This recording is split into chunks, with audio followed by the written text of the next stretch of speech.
Máquinas mortales. Capítulo 11. Puerto aéreo. Una vez que se lavó, durmió un poco y comió algo, Tom comenzó a decidir que la vida de aventura no era tan mala después de todo. Para el amanecer, ya empezaba a olvidarse de las dificultades de su caminata por el barro y de su prisión en Speedwell. La vista de los grandes ventanales delanteros de la nave Jenny Heineberg, mientras la aeronave volaba entre doradas montañas de nubes bañadas por el sol del amanecer. Era suficiente incluso como para hacer que el dolor de la traición de Valentine se desvaneciera un poco. A la hora del desayuno, mientras tomaba chocolate caliente con la señorita Fang en la cabina de mandos, se dio cuenta que se estaba divirtiendo. Tan pronto como la Jenny Heineberg se encontró a salvo del alcance de los cohetes de Speedwell, la aviadora se había transformado y era una amabilidad y sonrisas. Conectó el piloto automático y comenzó a buscar cálido abrigo forrado de lana para Tom y hacerle una cama en la cabina de carga, en el espacio situado en la parte superior de la nave. Dentro de la cubierta, sobre un cargamento de pieles de foca de Spitzberg, luego condujo a Esther hasta el botiquín y comenzó a curar su pierna herida. Cuando Tom dirigió su mirada hacia ella, esa mañana, tras el desayuno, la muchacha dormía profundamente bajo una manta blanca. Le di algo para el dolor, explicó la señorita Fang. Dormirá unas horas, pero no tienes que temer por ella. Tom se quedó mirando el rostro dormida de Hester. No sabía por qué, pero había esperado que la muchacha tuviera mejor aspecto ahora que había sido lavada, alimentada y curada de la herida de la pierna. Sin embargo, extrañadamente, tenía el mismo aspecto espantoso de siempre. La dejó hecho un asco tu maldito señor Valentine, dijo la aviadora, conduciéndolo de nuevo a la cabina de mandos, donde liberó los controles de su funcionamiento automático. ¿Y tú qué sabes de Valentine?, preguntó Tom. Oh, todo el mundo ha oído hablar de Thaddeus Valentine, rió ella. Yo sé que es el historiador más importante de Londres, y sé también que oculta su verdadero trabajo, el de agente secreto de Crown. Eso no es cierto, comenzó a decir Tom, aún defendiendo por instinto a su antiguo héroe. Pero siempre había habido rumores de que las expediciones de Valentine llevaban consigo algo más siniestro que la mera arqueología, y ahora que ya había visto las despiadadas maniobras del gran hombre, lo empezaba a creer.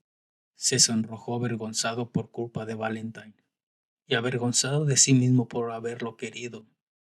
La señorita Fang lo observaba con una sonrisa desviada y compasiva. Hester me contó un montón de cosas más anoche, mientras la curaba la herida, dijo suavemente. Tiene mucha suerte de seguir vivos. Ya lo sé, convino Tom, pero no puedo evitar sentirse inquieto por el hecho de que Hester hubiera compartido su historia con aquella extraña. Se sentó en el asiento del copiloto y estudió los controles. Un sorprendente conjunto de botones e interruptores y palancas etiquetadas en una mezcla de aeroesperanto, inglés y chino. Por encima de ellos se hallaba adosado al panel de control un pequeño relicario laqueado con cintas rojas y retrato de los antepasados de la señorita Fang. Aquel sonriente aeromercader manchú debía de ser su padre, supuso, y aquella dama pelirroja de los desiertos de hielo habría sido su madre. Así que dime, Tom, dijo la señorita Fang, colocando la nave en unas nuevas coordenadas. ¿A dónde se dirige Londres? La pregunta era totalmente inesperada. No lo sé, contestó. Oh, seguro que sabes algo, rió ella. Tu ciudad abandonó su escondrijo en el oeste, regresó atravesando el puente terrestre y ahora se dirige a toda velocidad al territorio de Casa Central, como alma que lleva el diablo, según reza el dicho. ¿Tú has tenido que oír al menos algún rumor o no? Sus grandes ojos se deslizaron hacia Tom, que se pasó la lengua por los labios nervioso, sin saber qué contestar. Nunca había prestado atención a alguna de las estúpidas historias que los otros aprendices se contaban sobre hacia dónde se dirigía Londres, y aunque lo hubiera hecho, Sabía que no estaba bien ir revelando por ahí los planes de su ciudad a misteriosas aviadoras orientales. ¿Y qué sucedería si la señora Fang le comunicara a otras grandes ciudades donde debería apostarse a esperar el paso de Londres a cambio de una recompensa? Y a pesar de eso, si no le contaba algo, ella podía darle una patada y sacarlo de la nave, y quizá sin preocuparse de aterrizar antes. Botín, soltó de repente. El gremio de navegantes dice que hay cantidades de presas, muchísimas, en el territorio de Casa Central. La roja sonrisa se hizo incluso más amplia. ¿De veras? Lo oí del propio jefe de los navegantes, dijo Tom, cada vez más atrevido. La señorita Fang asintió con un gesto rebosante de alegría. Luego jaló una larga palanca de bronce. Las válvulas de gas resurgieron arriba, en el interior de la cubierta, y los oídos de Tom notaron como un estallido interno, mientras la Jenny Heineberg comenzaba a descender, sumergiéndose en una especie de blanca capa de nubes. Permíteme que te muestre el territorio de Casa Central, dijo riéndose entre dientes, comprobando las cartas de navegación adosadas al panel de control junto a su relicario familiar. A medida que fueron descendiendo, las nubes se hicieron menos espesas y se fueron rompiendo. Tom alcanzó a ver la vasta región exterior extendiéndose debajo de él, como una hoja de papel marrón arrugada, cortada por largas formas azules que eran las abundantes huellas de las cadenas transportadoras de innumerables ciudades. Por primera vez, desde que la nave despegara de Staines, sintió miedo, pero la señorita Fang le susurró: No hay nada que temer, Tom. Trató de calmarse mirando hacia el sorprendente paisaje. Lejos, hacia el norte, podía ver el frío brillo de los desiertos de hielo y los oscuros conos de las montañas de fuego. Tanajü miró por si se encontraba en Colondres y por un momento pensó que la había visto, una minúscula mancha gris que levantaba una nube de polvo tras ella a medida que avanzaba, a mucha distancia de la posición inicial que hubiera pensado. Había también otros pueblos y ciudades, como manchas diseminadas aquí y allá por la llanura, o escondidas en las sombras de las cadenas montañosas, medio corroídas, pero no tantas como las que hubiera esperado. Hacia el suroeste no había ninguna en absoluto, solo una borrosa capa de bruma sobre una extensión de terreno pantanoso, y un poco más allá, el pálido resplandor plateado del agua. Ese es el gran mar de Katsak, un mar interior, dijo la aviadora al señalarlo. Estoy segura de que has oído la vieja canción popular, y con una voz alegre y aguda, cantó: Cuidado, cuidado con el mar de Katsak, porque el pueblo que se le acerca nunca volverá. Pero Tom no escuchaba. Se había dado cuenta de la existencia de algo mucho más terrible que cualquier mar interior. Directamente debajo, con la minúscula sombra de la Jenny Heineberg revoloteando sobre su esqueleto de vigas, se encontraba una ciudad muerta. Estaba en un territorio surcado por las huellas de cientos de ciudades más pequeñas e inclinada sobre un extraño ángulo. Cuando la Jenny Heineberg voló un poco más abajo para tener una mejor perspectiva, Tom se dio cuenta de que sus cadenas de tracción y sus entrañas habían desaparecido, y que sus diversas plataformas estaban siendo separadas por un enjambre de pequeñas poblaciones que hervían en las sombras de sus niveles inferiores, arrancando enormes secciones roñosas con sus mandíbulas y haciendo aterrizaje grupos de salvamento cuyos sopletes resplandecían y chispeaban en las sombras, entre las plataformas, como mágicas luces de un árbol de Kirkevidad. Se produjo una humareda en una de las ciudades y tras ella apareció un cohete que subió girando hacia la nave y explotó unos cientos de metros más abajo. Las manos de la señorita Fang se movieron velozmente sobre los mandos y Tom sintió que la aeronave se elevaba de nuevo. La mitad de los basureros del territorio de casa están trabajando sobre los despojos de Motorópolis, dijo, y son un grupo muy celoso. Disparan a cualquiera que se les acerque, y cuando no hay nadie extraño al que apuntar, se disparan entre ellos. ¿Pero cómo ha llegado a esta situación?, preguntó Tom fijando la vista en el enorme esqueleto. mientras la Jenny Heineberg se elevaba y se alejaba de allí. El hambre, contestó la aviadora.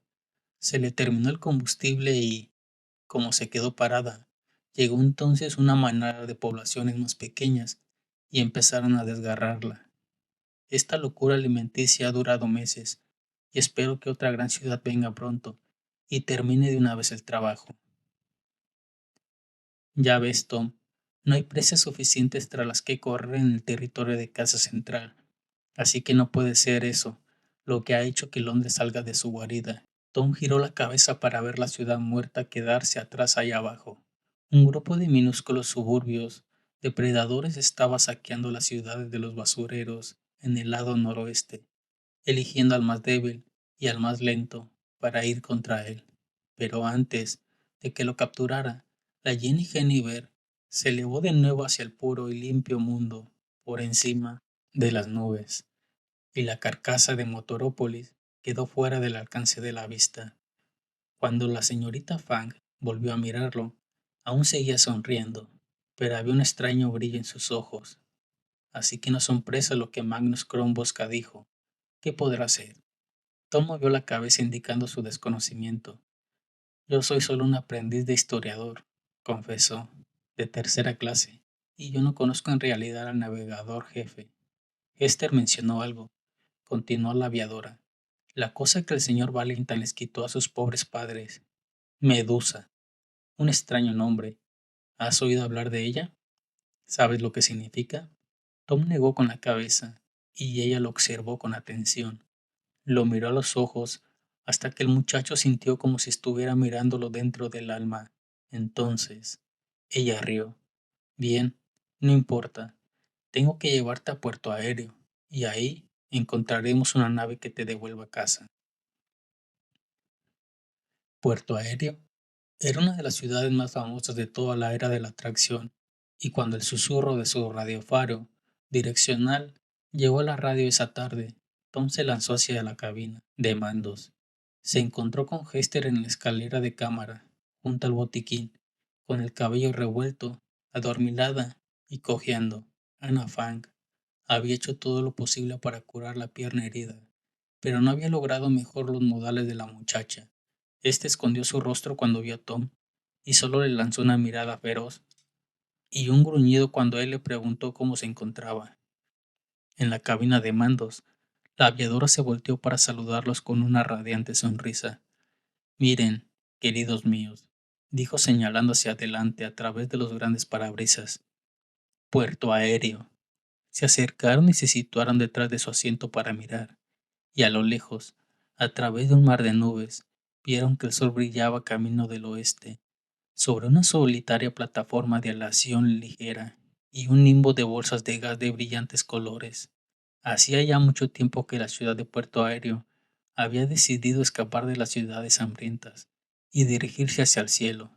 Ahora era un puerto comercial y un lugar de encuentro de aviadores que se alejaban del territorio de caza todo el verano y luego se dirigía hacia el sur para invernar en cielos más cálidos. Tom recordaba ahora la plataforma.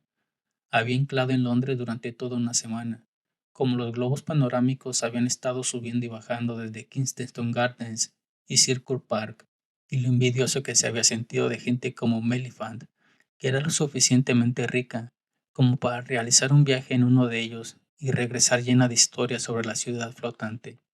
Ahora, él mismo se estaba dirigiendo hacia ella, y no solo como un mero visitante de un lugar de interés, faltaría más. ¿Qué historia podría contarles a los otros aprendices cuando volviera a casa?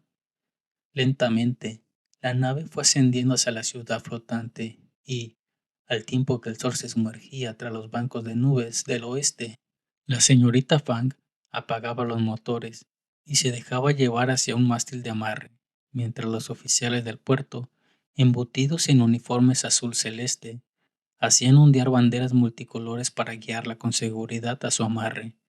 Detrás de ellos, el muelle estaba lleno de turistas y de aviadores, e incluso un grupito de identificadores de naves que disciplinadamente apuntaron el número de la Jenny Heineberg en sus cuadernos cuando las abrazaderas de amarre sujetaron el aparato.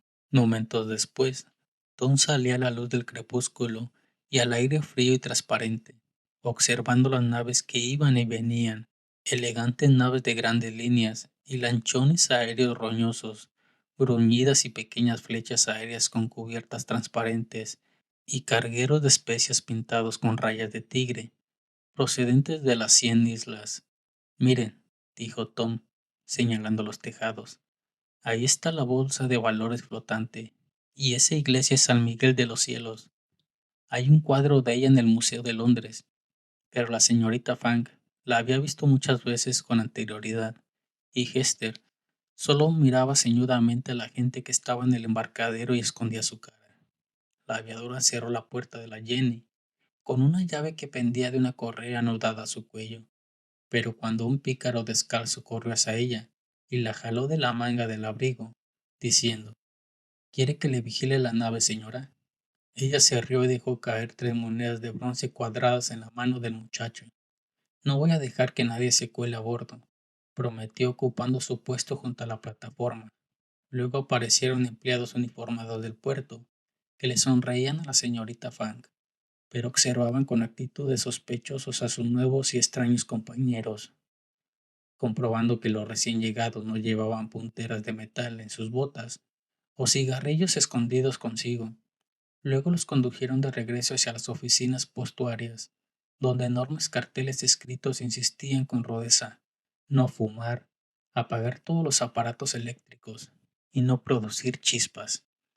Las chispas eran el terror del tráfico aéreo, por el peligro que pudieran incendiar el gas de las cubiertas de las naves. En puerto aéreo, incluso el hecho de cepillarse el cabello vigorosamente era un delito grave, y todos los nuevos aterrizajes tienen que firmar estrictos acuerdos de seguridad y convencer al capitán del puerto de que no eran propensos a estallar en llamas. Por fin se les permitió ascender por una escalera metálica hasta la calle mayor, la única calle de puerto aéreo. Era un aro de plataformas de aleación ligera con tiendas y puestos establecidos de comida, cafés, restaurantes y hoteles para aviadores. Tom miraba en todas direcciones, tratando de abarcarlo todo con la mirada y asegurándose de poder recordarlo todo siempre. Vio turbinas girando en cada tejado, recogiendo el viento para alimentar la planta de energía central, y a los mecánicos moviéndose como arañas sobre las enormes cápsulas de los motores.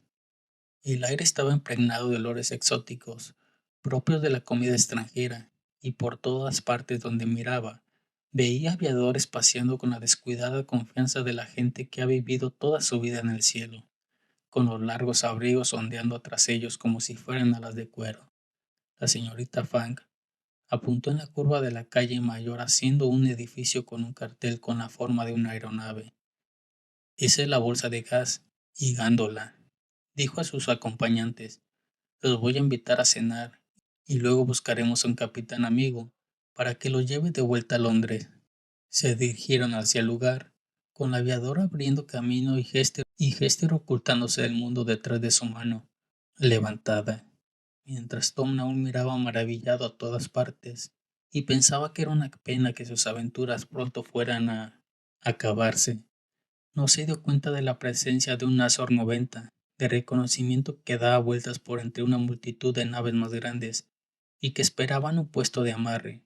Incluso si hubiera podido, no habría sido capaz de leer su número de registro a aquella distancia, o ver que la insignia de su cubierta era la rueda roja del gremio de los ingenieros.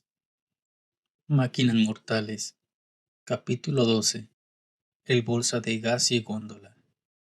La taberna era grande y oscura y se encontraba llena de gente. Las paredes se hallaban decoradas con aeronaves metidas en botellas y las hélices de famosas y antiguas naves rápidas, aquellas llamadas aeroclippers, con sus nombres cuidadosamente pintados en las aspas. Nadgesna y Mouse, el invencible Worm. Los aviadores se amontonaban alrededor de las mesas de metal, hablando de cargas y del precio del gas. Había Heinz, riberanos y sosas, inuits y tuareg del aire y gigantes vestidos de pieles procedentes de los desiertos de hielo. Una muchacha Uigur tocaba serenata del aire, con su guitarra de 40 cuerdas, y de vez en cuando un altavoz anunciaba: llegada del embarcadero 3, el Wind, recién llegado de los Palatinados, Nuevo Mayas, con un cargamento de chocolate y vainilla.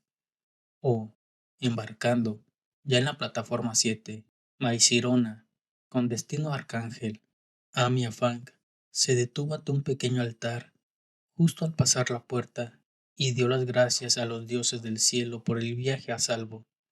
Y el dios de los aviadores era un tipo de aspecto amigable, la estatua roja y gordinflona de la hornacina. Le recordaba a Tom la figura de Chudley Pomeroy, pero su esposa, la señora de los altos cielos, era cruel y engañosa. Si se sentía ofendida, podía preparar huracanes o hacer explotar una célula de gas. Ana le hizo una ofrenda de pastelillos de arroz y dinero de la suerte, y Tom y Gesta hicieron, por si acaso, gestos reverentes de gracias con la cabeza. Cuando se dieron cuenta, la aviadora se había separado de ellos y se dirigía a toda prisa hacia un grupo de aviadores que estaban en una mesa del rincón. Cora, gritó ella, y para cuando llegaron a su lado, la había levantado por los brazos un joven y apuesto africano que hablaba rápidamente en aeroesperanto. Tom estaba casi seguro de que la oyó mencionar la palabra Medusa cuando ella se volteó a mirarlos, pero para cuando se acercaron al grupo, la charla había cambiado al inglés y el africano decía: volamos con viento de nivel alto todo el tiempo desde Sawa, y lo demostraba sacudiéndose arena roja del Sahara de su casco de vuelo. Se trataba del capitán Cora, del avión de caza Mokele Membe. Venía de un enclave estático en las montañas de la Luna, un aliado de la Liga Antitracción. Ahora se dirigía a Sangwoo para iniciar una gira de servicio en la gran fortaleza de la Liga en Batmuk Gompa. Tom estaba estupefacto al principio por poder compartir mesa con un soldado de la Liga, pero Cora parecía un buen hombre, tan amable y acogedor como la propia señorita Fang. Mientras ella pedía la comida, les presentó a sus amigos. El alto y malalcolino era Nils Lindstrom, del Garden Aeroplane Tribe, y la bella y alegre dama árabe era Yasmina Rashid, del Corsario de Palmira. Pronto, todos los aviadores estaban riéndose juntos recordando batallas sobre las 100 islas y fiestas de borrachera en la sección de aviadores de Panzerdienst. Y entre historia e historia, Ana Frank acercaba platos en la mesa a sus invitados. Un poco más de lirón picado, Tom. Hester, prueba un poco de este delicioso murciélago relleno. Mientras Tom revolvía el plato, la extraña comida extranjera con el par de palillos de madera que le habían dado en lugar de cuchillos y tenedor, Cora se inclinó hacia él acercándose al oído y le dijo en voz baja: así que tú y tu novio están en la tripulación de la Jenny ahora. No, no, le aseguró Tom rápidamente. Quiero decir que ella no es mi novia. Y no, solo somos pasajeros. Manipuló con torpeza una porción de puré de saltamontes y preguntó: ¿conoces bien a la señorita Fang? Claro que sí, rió Cora. Toda la gente del aire conoce a Ana, y toda la liga también, naturalmente. En Sangwoo la llaman Feng Hua, la flor del viento. Entonces preguntaba por qué la señorita Fang tendría un nombre tan especial en Sangwoo, pero antes de que pudiera preguntarlo, Cora continuó: ¿sabías que ella construyó la Jenny Heiniger sola y sin ninguna ayuda? Cuando no era más que una muchacha, ella y sus padres tuvieron la mala suerte de encontrarse a bordo de una ciudad que fue devorada por Arcángel. Fueron puestos a trabajar como esclavos en las desarmaduras de naves de allí, y al cabo de los años se las arregló para hacerse de un motor de aquí, una paleta de timón de allá, hasta que pudo construir la Jenny y escapar. Tom estaba impresionado. Ella no lo dijo, murmuró, mirando a la aviadora bajo una luz diferente. No hablaba de ello, dijo Cora. Ya sabes, sus padres no vivieron para poder escapar con ella. Los vio morir en el foso de los esclavos. Tom sintió un flujo de simpatía por la pobre señorita Fang. su compañera de orfandad. Era por eso por lo que sonreía todo el tiempo, para esconder su pena, y era esa la razón por la que los había rescatado a Hester y a él, para salvarlos del destino de sus padres. Le sonrió lo más amablemente que pudo. Ella se dio cuenta, le devolvió la sonrisa y le pasó un plato de patas negras engarfiadas. Toma, Tom, prueba una tarántula salteada. Llegada del embarcadero 14. Tronaba el altavoz situada arriba. Nave GE-47, procedente de Londres, únicamente con pasajeros. Tom se levantó de un salto y su silla cayó hacia atrás dando un golpe en el suelo. Recordaba las pequeñas y veloces naves exploradoras que los ingenieros utilizaban para vigilar tracciones de Londres y sus superestructuras, y recordaba también que carecían de nombres, que solo tenían códigos de registro y que todos los códigos empezaban por GE. Han enviado a alguien a buscarnos, dijo casi sin aliento. La señorita Fang también se puso de pie inmediatamente. Puede que tan solo sea una coincidencia, dijo. Debe de haber montones de naves procedentes de Londres. E incluso, aunque Valentine haya enviado a alguien detrás de ustedes, están entre amigos. Somos más que el equivalente a sus horribles Bifurgers. Beefeaters, lo corrigió Tom, en automático, aunque sabía que ella había cometido el error a propósito, solo para romper la tensión. Tom vio que Hester sonreía y se alegró de que estuviera allí, y se hizo la firme promesa de protegerla. Entonces se fueron todas las luces. Hubo gritos, abucheos, un ruido de vasijas cayéndose al suelo en la cocina. Las ventanas no eran más que tenues sombras crepusculares recortadas en la oscuridad. La electricidad se había ido en todo puerto aéreo, dijo la triste voz de Lindstrom. La planta generadora debe de haber fallado. No, dijo Hester rápidamente. Conozco este truco. Está pensando para crear el caos y evitar que nos vayamos. Alguien está aquí buscándonos. Había un indicio de pánico en su voz, el cual Tom no había oído antes, ni siquiera en la persecución que sufrieron con Stynes. De repente le entró un miedo enorme. Desde el extremo más distante de la sala, donde una multitud de gente había salido hacia la calle mayor, iluminada por la luna, surgió un grito repentino. Luego se produjo otro, y un prolongado ruido de cristales rotos, chillidos, maldiciones, el estruendo de sillas y mesas cayendo desde lo alto. Dos grandes luces se movían por encima del gentío como faroles de cementerio. Esos no son los Bee-Fighters, dijo Hester. Tom no podía distinguir si ella estaba atemorizada o aliviada. Hester Shaw, dijo una voz con una sierra para cortar metal. Por encima de la puerta surgió una inesperada nube de vapor, y de ella salió un Stalker, uno de aquellos extraños soldados semimecánicos, cazadores al acecho en una guerra ya olvidada. Tenía una altura de más de 2 metros, y bajo su abrigo brillaba la armadura de metal. La carne de su alargado rostro se mostraba pálida y brillaba con una película babosa de mucosidad. Y aquí y allá, protuberancias azules y blancas de hueso se transparentaban a través de la piel. Su boca era una especie de ranura llena de dientes metálicos. La nariz y la parte superior de la cabeza estaban cubiertas por una alargada pieza metálica, craneana, con tubos y cordones que descendían como bucles, con sus extremos conectados a enchufes eléctricos en su pecho. Sus redondos ojos de cristal le daban un aspecto sobrecogedor, como si nunca se hubiera repuesto de la horrible sorpresa de lo que le había sucedido. Porque eso era lo peor de los Stalkers. Habían sido humanos en el pasado, y en alguna parte, por debajo de aquella capucha de hierro, se hallaba atrapado un cerebro humano. Es imposible, murmuró Tom. Ya no queda ningún Stalker. Fueron todos destruidos hace siglos, pero el Stalker seguía todavía allí, horriblemente real. Tom intentó retroceder para escapar, pero no podía moverse. Algo le chorreaba por las piernas abajo, tan caliente como si se le hubiera derramado el té encima, y se dio cuenta que se había orinado. El Stalker se le acercó despacio, apartando las sillas y mesas vacías a su paso. Los cristales caídos en el suelo estallaban bajo sus pies. Desde las sombras de atrás, un aviador saltó contra él con una espada, pero el filo rebotó en su armadura y lanzó al hombre a un lado con un gancho de su enorme puño, sin siquiera dignarse a mirar atrás. Hester Shaw, dijo Thomas Nasworthy. Sabe mi nombre, pensó. Yo, pensó a decir la señorita Fang, pero incluso ella parecía carecer de palabras también.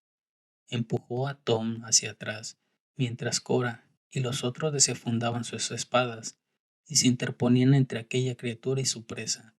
Entonces, Hester se puso delante de ellos. Bueno, dijo con una voz un tanto extraña y débil. Lo conozco. Dejadme hablar con él.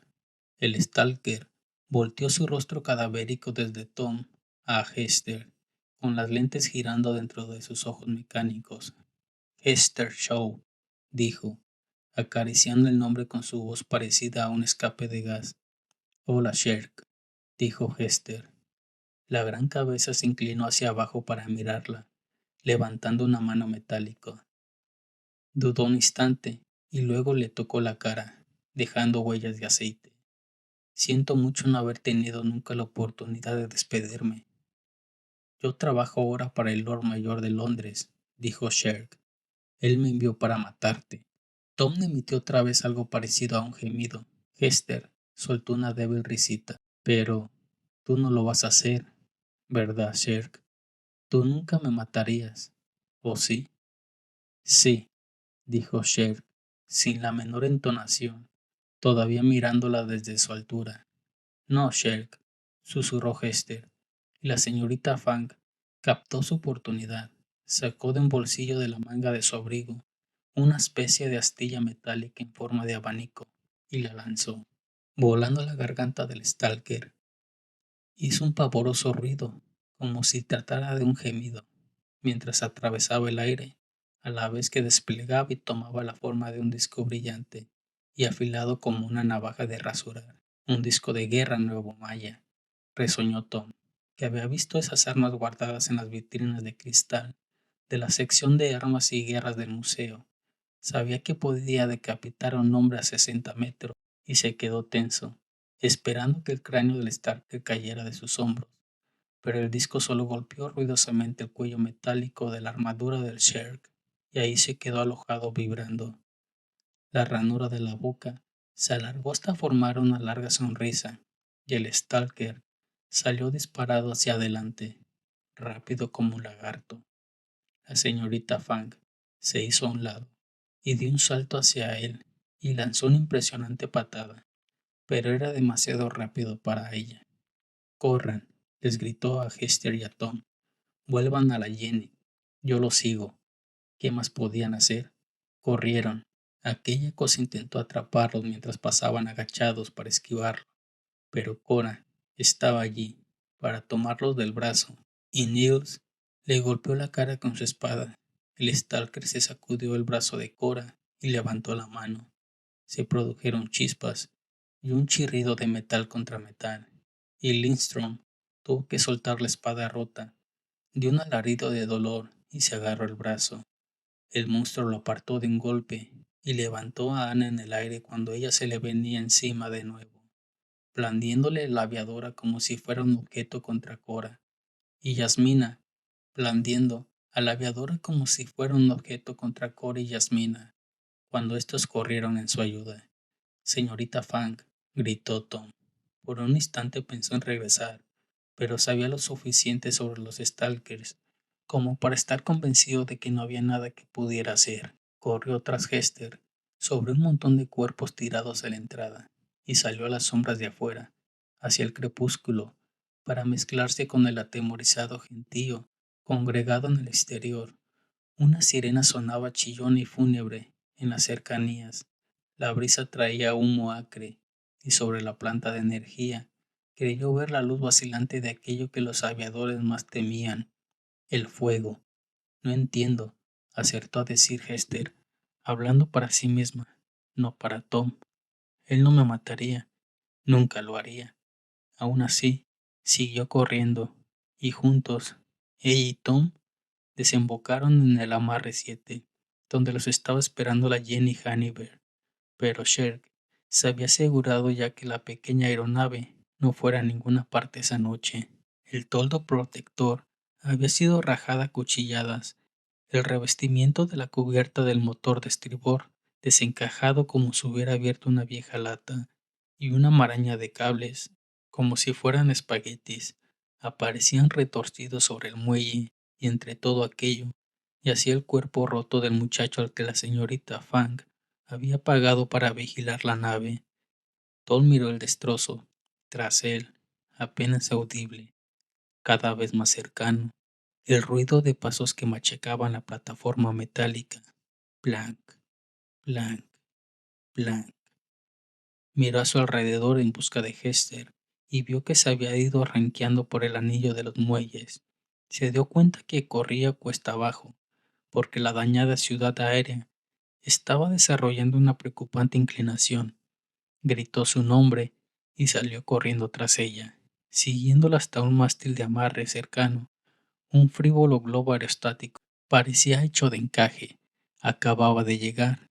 De él desembarcó una familia de sorprendidos turistas que no estaban seguros de si aquella oscuridad y aquel griterío suponían una emergencia o algún tipo de carnaval. Hester dirigió sus pasos hacia ellos y agarró el piloto de las gafas protectoras para sacarlo de la cesta.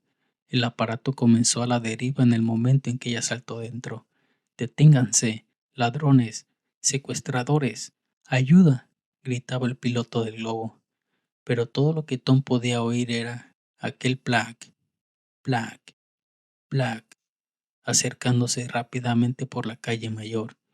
«Vamos, Tom», reunió todo su valor y saltó tras Hester. Se encontraba tratando de manipular las cuerdas de amarre cuando cayó en el fondo de la cesta. «Tira por la borda todo lo que encuentres», le gritó ella. Hizo lo que decía y el globo comenzó a elevarse con un lento bamboleo hasta el nivel de las ventanas y los tejados del primer piso de la torre de San Miguel.